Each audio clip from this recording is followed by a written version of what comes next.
Olá, tudo bem com você? Agradeço aí pela sua conexão. Estamos aqui em mais um Célula Online, dentro da série Coração Ardente, Alimentando a Chama da Verdade. E hoje nós vamos ver a lição número 5, o estudo número 5. Chamados para subir o Monte Santo da comunhão, da intimidade com o Senhor. Preste atenção e nós vamos estar desenvolvendo os assuntos aqui. Vamos começar com uma passagem no livro do profeta Oséias, capítulo 6, do versículo 1 ao versículo 3. Vinde e tornemos ao Senhor, porque ele despedaçou e nos sarará, feriu e nos atará a ferida. Depois de 2 dias nos dará a vida, e ao terceiro dia nos ressuscitará e viveremos diante dele. Então conheçamos e prossigamos em conhecer ao Senhor. A sua saída como a alva é certa, e ele a nós virá como a chuva serôdia que rega a terra. Ok, vamos introduzir o assunto e aí eu vou trazer alguns pontos que eu considero importantes. Deus está nos chamando para uma comunhão profunda, íntima e poderosa, e isso está naquela expressão que diz: buscai ao Senhor enquanto se pode achar, buscai-o de todo o coração. Esse é o desejo de Deus, porque Ele quer se relacionar conosco, Ele quer conexão. E quando nós falamos de comunhão, de conexão com Deus, nós estamos apontando para a sala do trono. Isso fala de intimidade. E como isso é possível? É possível porque Jesus Cristo pagou o preço da nossa redenção e o caminho foi aberto até a sala do trono. E Deus agora é mais do que Deus na nossa vida, Ele é Pai. E Pai quer se relacionar com os filhos. Então, a reconciliação produzida pelo sacrifício substituto do Senhor Jesus Cristo na cruz, através da sua morte e ressurreição, abriu o caminho para que nós pudéssemos buscar a Deus com intensidade, com profundidade, com intimidade. E a maneira de você entrar por esse caminho virtuoso é o novo nascimento, é a porta de entrada para o reino.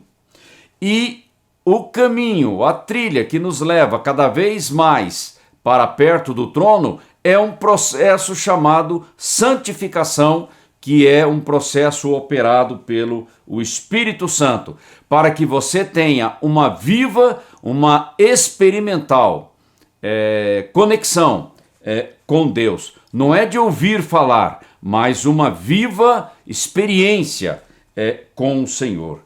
E isso fala de mudança da nossa metanoia, de mudança da nossa estrutura de pensamento, para que nós possamos entender o coração de Deus.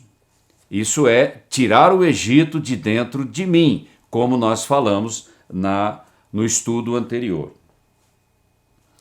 E essa busca intensa, buscar o Senhor de todo o coração, é uma característica qualitativa de um coração incendiado pelo Espírito Santo. Fome e sede de Deus. Não é uma coisa característica da religiosidade. A religiosidade é fria, indiferente, morna, litúrgica, cerimonial, burocrática. Não é isso que o Pai procura. O Pai procura por adoradores que o buscam de todo o coração, em verdade e em espírito. Então, coração incendiado é uma característica da operação intensa do Espírito Santo na vida do discípulo de Cristo. E o interessante é que o coração incendiado, a pessoa avivada por dentro pela presença manifesta, poderosa do Senhor, ele valoriza as coisas do céu, pelo alto valor que elas têm. Ok? Ele não está distraído olhando para as coisas perecíveis, as coisas terrenas. Não, ele está olhando para o céu, ele valoriza o céu, ele valoriza aquilo que está ligado à sala do trono, ao reino de Deus. Ele tem outra perspectiva. Agora, Israel presenciou, viu com os próprios olhos muitos sinais, prodígios e maravilhas na saída do Egito. Eles viram o poder de Deus em operação. Mas quando eles foram para o Monte Sinai para ver com seus próprios olhos, sentir, ter uma experiência pessoal com a manifestação gloriosa de Deus, eles ficaram com medo e se afastaram. Deus queria um encontro com eles e Deus estabeleceu um propósito, uma nação sacerdotal, uma relação sacerdotal, um povo escolhido para estar em relação sacerdotal com ele. Esse era o propósito do encontro, do resgate que foi feito. E Deus, para a proteção deles, estabeleceu alguns mecanismos de proteção, porque Deus tinha também um propósito de estabelecer uma liderança que fosse reconhecida como autoridade estabelecida, delegada por Deus. Então ele falou, olha, não passem dessa linha vermelha, mas se aproximem, porque eu quero me manifestar a vocês em glória. Bom, Moisés subiu, mas eles se afastaram. E isso trouxe uma consequência danosa na vida deles. E aquela geração pereceu na travessia do deserto. Olha a importância daquilo que nós temos falado aqui com insistência, o valor de um coração quebrantado diante de Deus, para que a gente também não fuja da presença do Senhor, para que a gente permaneça na posição, estando em pé, por ocasião da sua vinda, estando ocupado na sua casa e não temendo os desafios que o inimigo coloca à nossa frente. Mas isso vem de dentro. Não é a religiosidade que vai trazer segurança na minha vida cristã. E olha, só para encerrar essa introdução, o que está lá em Êxodo 20, 18 e 19. E todo o povo viu os trovões e os relâmpagos e o sonido da buzina e o monte fumegando, e o povo vendo isso, retirou-se e pôs-se de longe, e disseram a Moisés, fala tu conosco, e ouviremos, e não fale Deus conosco, para que não morramos. Não entenderam o propósito de Deus, confundiram as coisas. Mas isso é resultado da falta de uma conexão íntima e pessoal, experimental com Deus. Ok?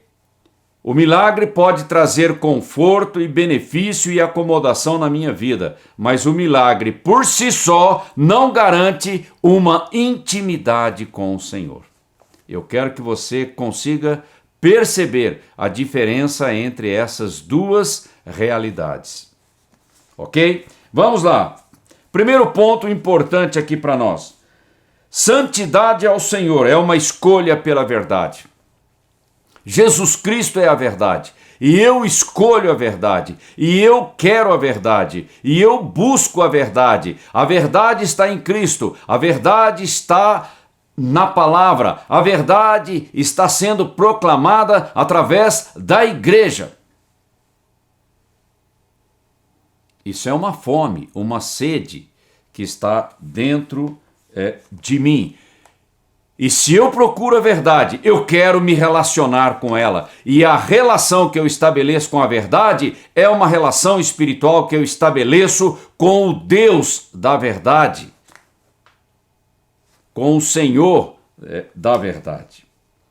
E isso fala de uma trilha, de uma busca intensa, de uma rendição diante do Senhor. E eu digo para você, é aqui que muitos acabam tropeçando na caminhada cristã, porque rendição e entrega tem a ver com tirar o conforto do Egito na minha vida, da religiosidade na minha vida, e isso vai mexer com as minhas prioridades. Isso vai trazer desafio ao meu coração, à minha fé, e pessoas às vezes preferem se afastar, recuar, e é aí que está o perigo. Ver milagres, muitos veem, mas quantos valorizam o milagre por causa de Deus que operou os milagres?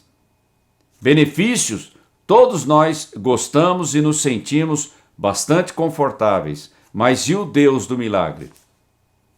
Eu estou atrás, eu estou buscando com intensidade.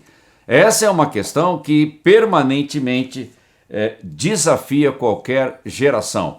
E o grande problema de qualquer geração é o engano.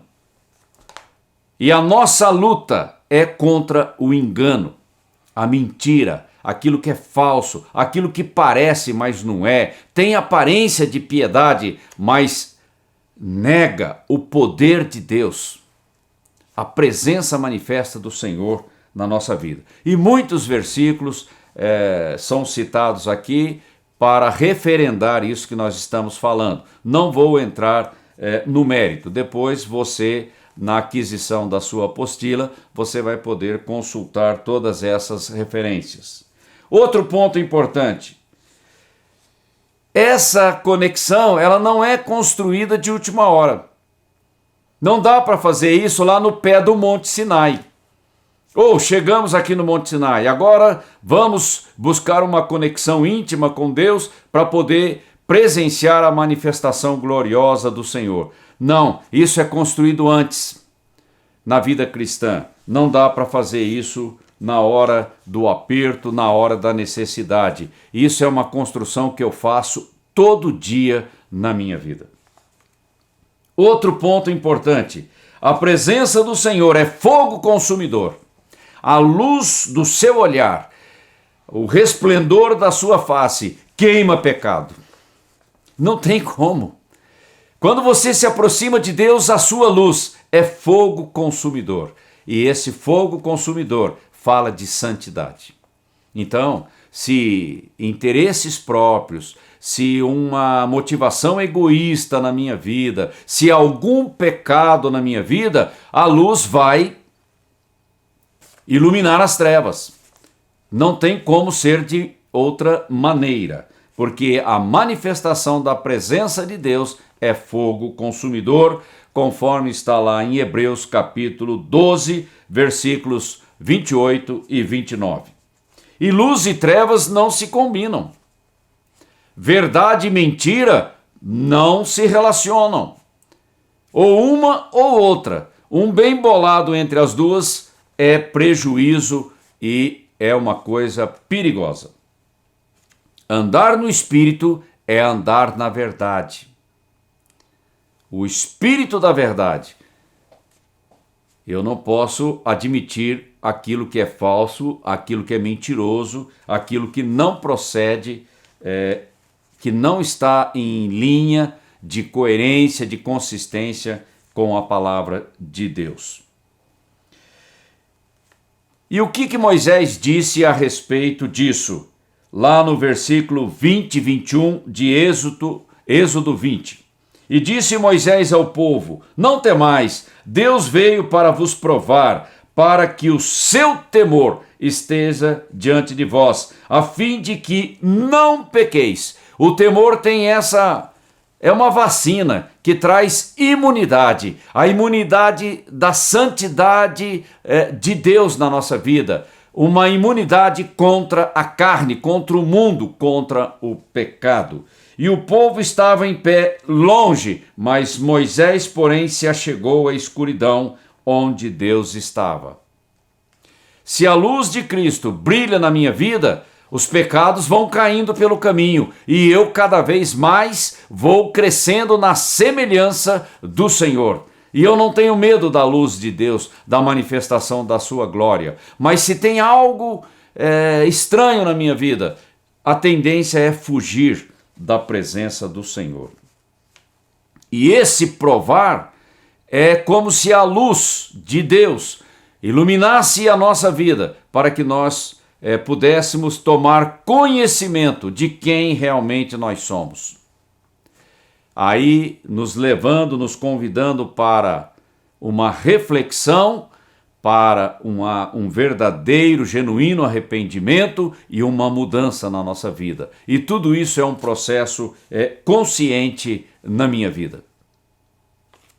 Eu começo a enxergar quem eu sou verdadeiramente. É o toque de Deus na minha vida, mostrando, revelando e trazendo mudança. E eu preciso disso. Isso é uma necessidade na minha vida. E essa construção tem que ser uma experiência pessoal com Deus. Não dá para trilhar o caminho da santificação de ouvir falar, de ler livros, de ouvir alguém. Não, é uma experiência pessoal. Eu tenho que me colocar na presença do Deus Todo-Poderoso. E olha o que Deus disse aqui em Deuteronômio, capítulo 5, versículo 29, falando da experiência deles lá no Monte Sinai. Ele diz: quem dera eles tivessem um coração tal que me temessem e guardassem todos os meus mandamentos todos os dias, para que bem lhes fosse a eles e aos seus filhos para sempre. Deus falou assim: olha, pela falta de conexão, eles fogem da minha presença. E aí vem a conclusão desastrosa que está lá em Hebreus, capítulo 3, versículos 18, 17, 18, 19. Mas com quem se indignou por 40 anos, não foi porventura com os que pecaram, cujos corpos caíram no deserto? E a quem jurou que não entrariam no seu repouso, senão aos que foram desobedientes? E vemos que não puderam entrar, por causa da sua incredulidade. Quando eu terceirizo as coisas, e na vida cristã é impossível ser bem-sucedido terceirizando experiência, não. Eles terceirizaram para Moisés. Deus queria um relacionamento direto, pessoal, com eles. Quando eu terceirizo a construção da minha fé, a construção do meu cristianismo, da minha intimidade com Deus, fica prejudicada. E numa hora de provação, isso pode ser um desastre na minha vida. Ok? Outro ponto para nós caminharmos para a aplicação pessoal. O egoísmo é tóxico para uma vida de temor a Deus, para o desenvolvimento de um coração temente a Deus. O egoísmo, quando eu estou olhando para mim mesmo, para os meus interesses, agradando e incentivando as motivações erradas no meu coração, quando eu fico prestando atenção nas coisas do mundo, eu vou estar longe dessa situação ideal que é temer a Deus. E isso tudo está relacionado com uma construção. Aquela construção que é feita sobre a rocha, ou aquela construção que é feita sobre a areia. E quando vem a adversidade, qual que permanece? Aquela que foi construída sobre a rocha, como nós vimos na Bíblia. Ok? Então veja a diferença. Deus falou para Moisés: fica aqui comigo, que eu tenho revelações para você. E eles voltem para suas tendas. Olha, voltar para sua tenda é ficar longe de Deus. Na verdade, Moisés subiu e o próprio Deus convidou Moisés: fica aqui comigo, eu tenho coisas para a tua vida, eu tenho um chamado para a tua vida e você vai fazer muita coisa em meu nome. Mas quando nós somos limitados pelo nosso egoísmo, ficamos assim com uma visão distorcida, imediatista, mundana, terrenal e perdemos a sensibilidade com o céu. E aí, nessa condição de ficarmos desapercebidos, é quando a gente é enganado. E veja bem, comparando Arão com Moisés, o líder para quem você terceiriza pode ser um grande problema na tua vida. Arão, ele não chegou perto do monte, ele ficou numa posição um pouco mais elevada do povo, mas ele não subiu à presença de Deus. E a visão que Arão teve foi uma visão limitada, porque ele também fugiu lá no começo, juntamente com o povo. E isso trouxe um desastre no exercício da sua vida, no exercício do seu ministério. Por quê? Lá em Êxodos 32, do versículo 1 a 6, nós vemos Arão dando cobertura para uma posição errada, idólatra do povo. Então, cuidado com a liderança que tem trazido influência na tua vida, porque se ele não tem intimidade com Deus, qual a garantia que a condução que ele vai trazer é a correta? Observe isso, só vou citar isso para a gente entrar para o final. Desde o estabelecimento do sacerdócio através de Arão até os dias de Cristo, são mais ou menos, aproximadamente, 1.500 anos de religião, de influência rabínica, de religião judaica e do exercício do sacerdócio. Quando Jesus veio pela primeira vez na sua vinda, eles rejeitaram o Messias. Quando você não tem conexão, você fica cego. Esse é o grande problema. Agora, Moisés tinha a chave que move a sala do trono, que é o temor a Deus, que vem de uma conexão de intimidade pessoal e experimental com o Senhor. Vamos para a aplicação pessoal e assim nós estaremos encerrando o nosso estudo. Estamos em aperto, diante do chamado do Senhor. Subir o monte ou deixar para alguém fazê-lo em nosso lugar? É algo terrível. Saiba você, esta decisão vai marcar todo o curso da tua vida e do teu ministério. Cuidado, não terceirize essa questão tão primordial que é uma conexão íntima com Deus. Siga você mesmo esse caminho maravilhoso, virtuoso de uma vida íntima com Deus, porque assim, fazendo assim, você vai até saber julgar com prudência aquelas influências que chegam até você. Mas você vai fazer isso com maturidade e com temor diante de Deus, com o coração limpo diante de Deus. Ok? Agradeço pela tua conexão e espero você para o próximo estudo a semana que vem. Um grande abraço, Deus te abençoe.